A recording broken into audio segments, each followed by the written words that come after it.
dijelaskan kaayaan maonah anu lumpat kabur diudag-udag ku munding jelmaan nyimaskeun wangi teh.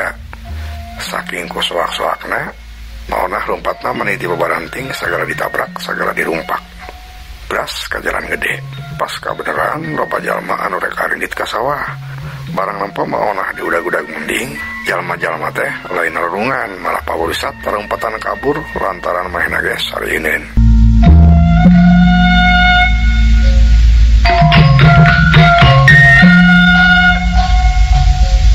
Di pihak sejen Bah Jumanta oge keder. Aya bae si Ona teu nu kitu nama. Ari ngomong padu calangap bae. Kieu carana mah bisa-bisa atuh aing teh wirang meureun. Gerentes Bah Jumanta bari tuluy marehna ge lumpat rek mudag munding. Ari maonah masih kena lumpatan di udag munding. Leok marehna mengkol ka sawah. Munding terus mudag. Di sawah kabeneran loba jalma nu keur siap-siap rek panen. Atuh jalma-jalma paburisat talumpatan deui bae. Ari munding lapas kana galengan. Atuh pare nu geus sumedang koneng teh rebah kagalei ku munding. Malah teuing aya sababaraha petakan anu beak kagalei.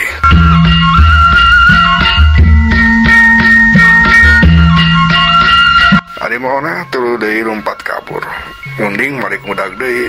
Maona ti kolesa. Tolong. Cek maona koleang kebrus kana petakan sawah anu pinuh ku leutak.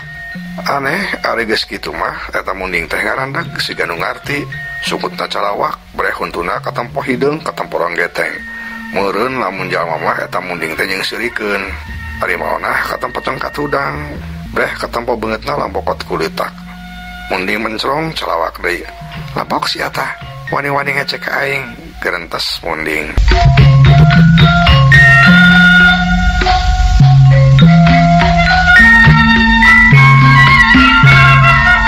Keur kitu kurunyung Bah Jumanta datang. "Abah, tulungan Abah." Cek maonah bari deungeun ranggah. Ari Bah Jumanta lantaran leuwih sieun ku munding jelmaan nyimaskeun manik malah nyamperkeun teh ka munding. Bari ngusapan hulu munding pok Bah Jumanta ngaharewos. "Tos nyimas, hayu urang mulih, keun si Onah mantepkeun." Cek Bah Jumanta bari tuluy nuntun munding. Munding nurut bari ngagarentes tina hatena. "Heuh da bener cek batur teh. Kumaha ge pamajikan nu ngora anu leuwih dipikanya mah. Nya aing pan ngora, pasti aing leuwih diogo." Gerentes munding bari tuluy ngicrik nuturkeun Bah Jumanta.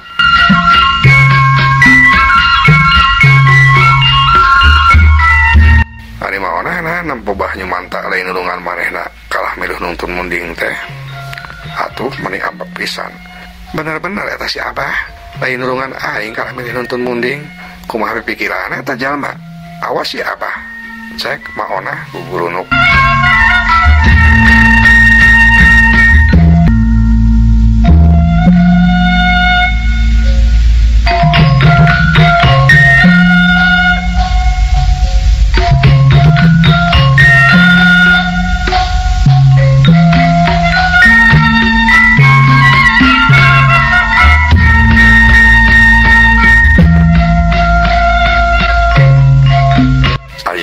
Caturkeun heula Cida nyaeta pamajikan Mang Surip teh anu peuting harita didatangan ku para gulang-gulang siluman munding.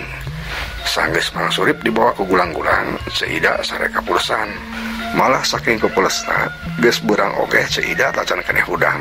Kira-kira wanci mancaraan Cida kageurakeun ku sora hayam jeung embe pipireun imana anu reang marenta parab.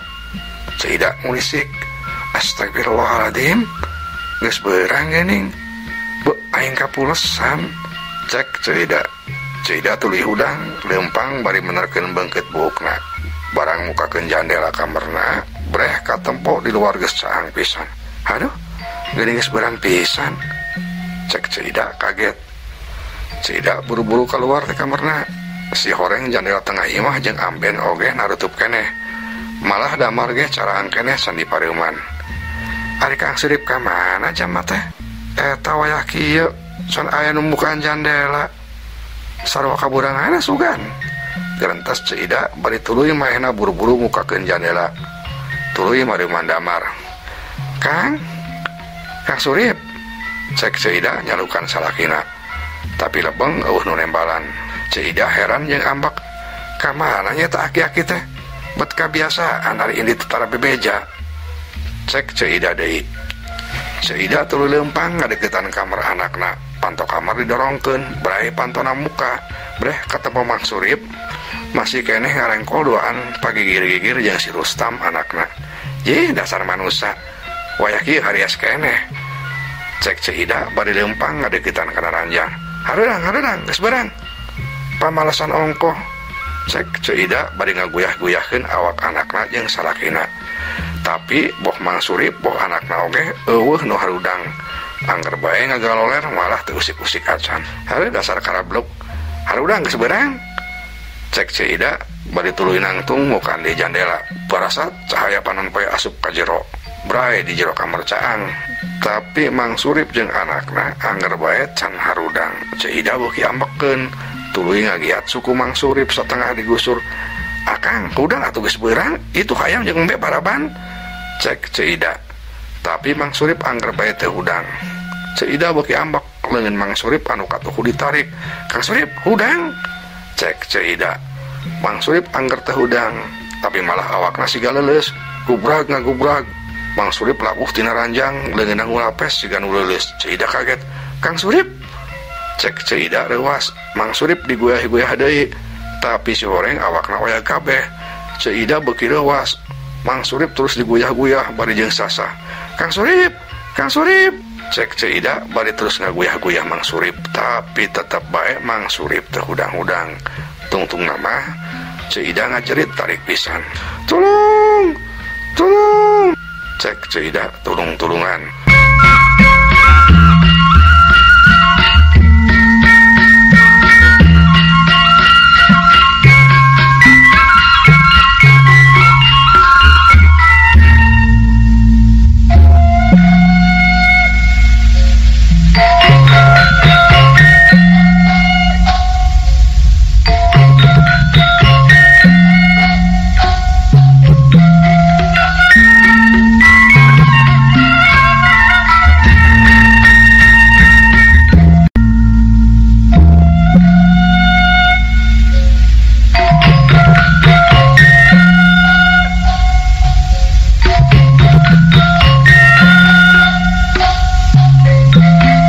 Sora Cida anu jurat cerit tulung-tulungan kadengieun ku sababaraha urang tatanggana.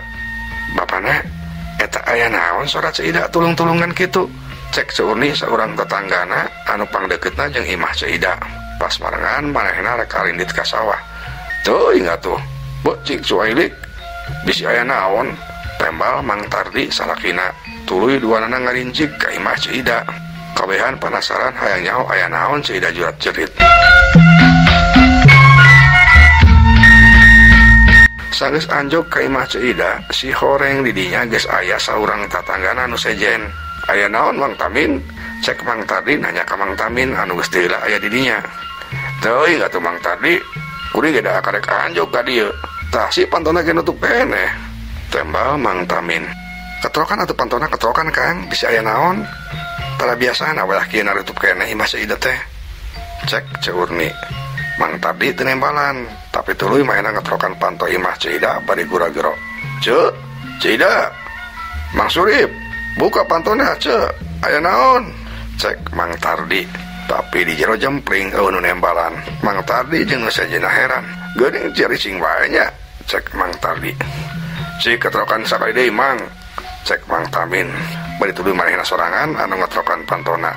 Tapi tetep eueuh sora nu nembalan. Atuh kitu mah kabehan ge jadi hariwang. Cing toong atuh tina jandela, tuh jandela itu masih kena muka Kang. Cek Ceurni. Tuluy Mang Tardi nguliwat ka pipir imahna rek noong tina jandela. Borang bleh teh si horeng Cida Mang Surip keur ngagaloler di handap siga nu teu sadar. Atuh Mang Tardi meni leuwas. Mang Tamin, ka dieu Mang. Cek Mang Tardi bangun gugup. Mang Tamin buru-buru nyamperkeun. Aya naon Mang? Cek Mang Tamin bari setengah lumpat nyamperkeun. Itu Cida jeung Mang Surip ngagoler kitu di handap. Cek Mang Tardi. Mang Tamin oong, breh teh bener katempo Cida jeung salakina keur ngagaloler di handap. Mang Tamin ge reuwas. Asup bae tina jandela Mang, tempo bisi naboh naha. Bari kalacat mainna langsung naek. Atuh Mang Tardi ge tuluy ngalacat. Plus arasup ka jero. Ceurni anu masih kena di luar wakauk. Aya naon Kang, aya naon? Cek Ceurni bari tuluy maehna ge ngalacat tina jandela.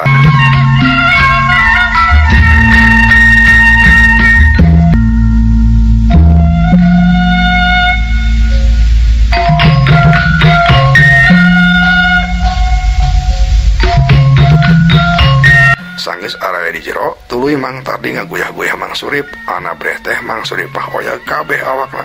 Bu siga nunggus geuning Mang. Cek Mang Tardi. Ari Ceurni ngaguyah-guyah Ceida, sadar aya naon? Cek Mak Urni. Kulisik Ceida mah ngulisik. Ret ka Ceurni, ret ka Mang Tardi jeung Mang Tamin, ret deui ka salakina anu masih keneh ngagoler. Ceurni, Mang Tardi, Mang Tamin, itu tulungan Kang Surip salaki kuring. Itu cek Ceida bari katempo samar pola.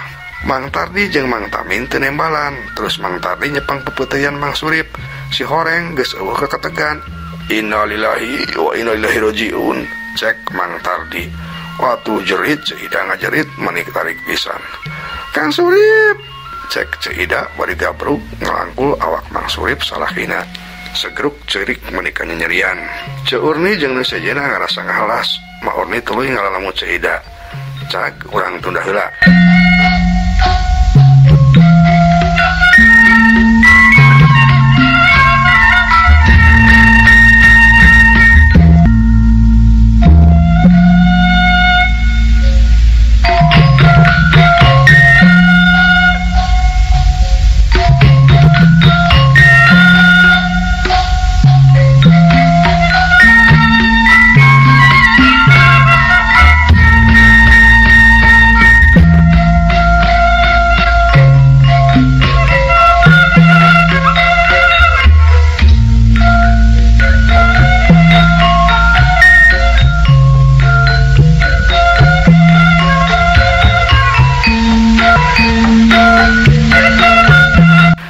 Caturkeun heula kaayaan si Karyadi anu keur dipenjara di Kerajaan Siluman Ratu Banawati. Teuing geus sabarailana si Karyadi aya di jero penjara. Manehna ayeuna kakarek sadar. Beuh ari aing aya di mana? Gerentos si Karyadi bari luak liuk nempoan kaayaan di dinya. Geuning aing siga di penjara. Cek gerentosna deui bari ngahulang. Si Karyadi katampo ngahulang teh rada lila nginget-inget sakabeh kajadian. Breh kaingetan ku manehna, basa manehna diudag-udag kubah jumanta mentahana teh bari diamang-amang bedog. Tuluy manehna lalabuh kana jelombang. Ti barang harita si Karyadi teu inget deui kana naon. Basa harita aing teh diudag-udag ku mitra burung. Terus aing rarasaan teh labuh kana lombang, tapi habet aya di dieu. Na aing teh geus paeh sugan. Cek si Karyadi. Bener sigana mah aing teh geus paeh. Meureun ieu teh alam akhiratnya. Aduh. Aing kumaha yeuh.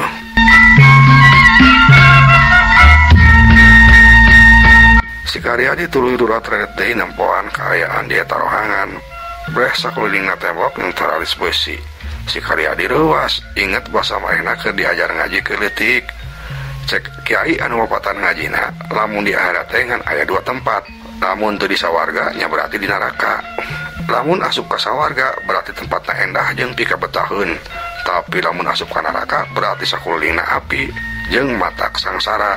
Ingat kana hal eta si Karyadi katampa pucet, tapi oge bingung. Cek kiai lamun asup kana sawarga berarti aya di tempat anu sarua endah. Tapi aing aya di penjara kana api anehna. Atuh aing teh aya di mana? Sawarga lain dan neraka ge lain. Aduh pusing, aing teh di mana ieu? Gerentos si Karyadi.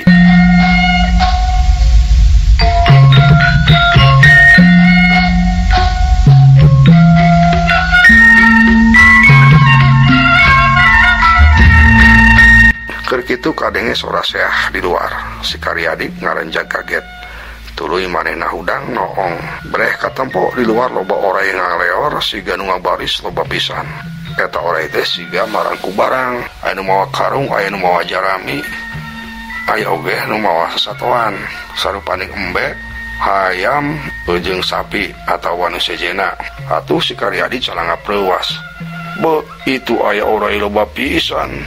Waduh, berarti aing teh meureun asup ka neraka lamun kieu mah. Si Karyadi bener-bener pucat.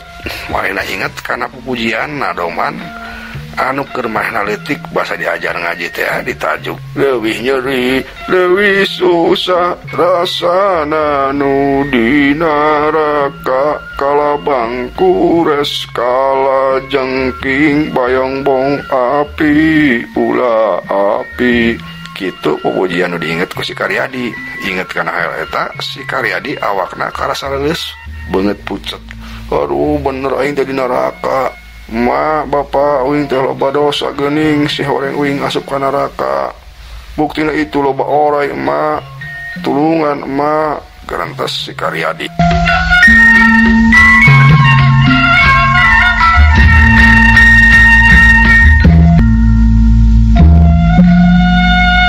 Tapi keur kitu katempo aya saurang awe nyamperkeun ka Panjara. Katempona eta awe teh geulis pisan make mahkota si horeng Ratu Banawati anu rek mariksa kaayaan si Karyadi. Tapi nempok itu si Karyadi ngarenjak deui olohok. Tapi geuning itu aya awewe geulis, pan di neraka moal aya awewe geulis. Cenah cek kiai ge awewe geulis mangan ayana di sawarga bae. Widadari urang eta teh. Aduh aing geuning jadi bingung kieu. Di mana aing sabenerna cek si Karyadi.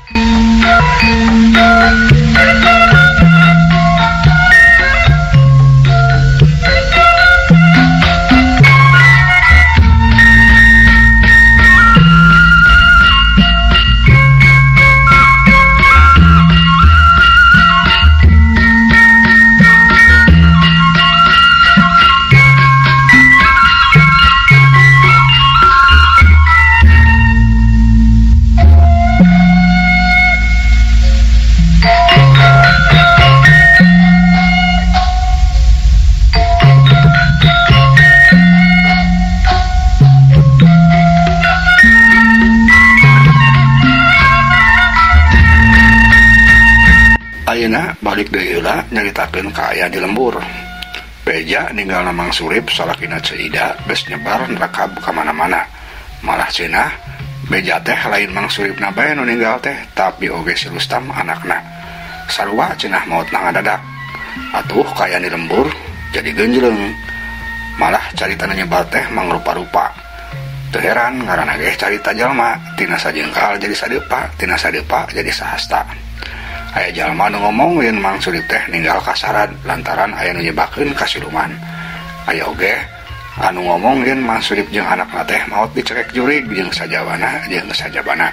Pokona masyarakat lembur ear ku ayana eta beja. Kuring mah jadi sararian kieu. Si horeng di lembur urang teh aya nu nyupang nya. Buktina eta Mang Surip jeung si Rustam anakna ayeuna geus jadi korban. Jadi kareueun kieu kuring mah, cek salah seorang ibu-ibu anu keur balanja di warung Ciwawat. Hus, kade ari ngomong teh ulah padu bae. Bisi fitnah. Ciwawat ngerengkeun. Ari Ciwawat, ieu mah lain fitnah Ciwawat. Sumpah, keur peuting kuring mah ngadenge aya sora kuda jeung angin gede. Cek kolot baheula ge, lamun aya sora kuda ti peuting berarti aya nu disebakeun ka siluman. Eta nu mawa kuda teh gulang-gulang cenah rek mapakeun. Cek ibu-ibu nu sejena anu ngaran Marupi. Nya bener, kuring ge ngadenge. Cek awewe nu sejena anu ngaran Marum. Jadi disakate kuring bae nu ngadenge teh. Paingan kuring peuting asa geuman pisan. Tapi kira-kira nasahanya di lembur urang anu nyupang? Atuh saha deui nu pangbeurhan di lembur urang? Ada di urang tepan aya dua anu beunghar teh kahiji Haji Rodi, kadua Juragan Dadang. Tapi ari cekuring mah Haji Rodi mah teu mungkin da bae nama Haji. Malah geus 2 kali ka Mekahna ge. Ari kuring mah curigana ka Juragan Dadang keur maka telah koret jalmana galak deui. Cek Marum. Nya da sigana masih eta. Cek nu sejena tungtung nama omongan jalma-jalma jadi garoreng, malah nuduh ka batur nu eueuh bukti.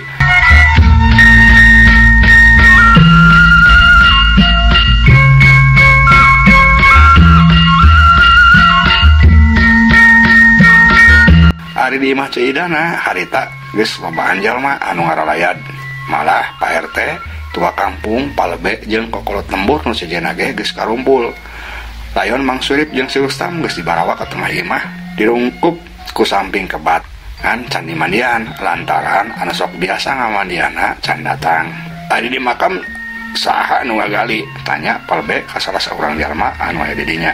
aya mangta di sareng mangta min palbe tadi abdi ninggal mah aya 10 jalmi mah tembal eta jalma atuh syukur ari geus nobaan mah kuring geureg-geureg ngan eta mangendang jeung Mang Junaidna susulan ka ditu geus beurang ieu teh layon can dimandian keneh cek palebe deui tapi karek ge palebe ngomong kitu geus kurunyung manten jalma nu tukang ngamandian mayitna datang hapunten palebe Pak RT patua ieu kuring aya video ge heula cek kata jalma anu ngaran Mang Junaid nya teu naon sok ayeuna mah kaburu beurang wayahna langsung mandian belayona cek Pak RT mah enggak Pak RT tembal Mang Junaid ari geus kitu mah tuluy sababaraha urang ngarangkat layon dibarawa ka tempat ngamandiana anu geus disiapkeun tapi bener-bener aneh barang eta 2 layon diarangkat langit ngadadak angkup angin oge ujuk-ujuk ngaglebug cileger kadenge sora guludug anu pating jeleger disusul ku kilat anu pating kurinyai turila brek hujan meuni gede pisan lir dicicikeun ti langit sakabeh jalma kaget ngan waktosna seep mugia katampi kalian kabengahan. Assalamualaikum warahmatullahi wabarakatuh.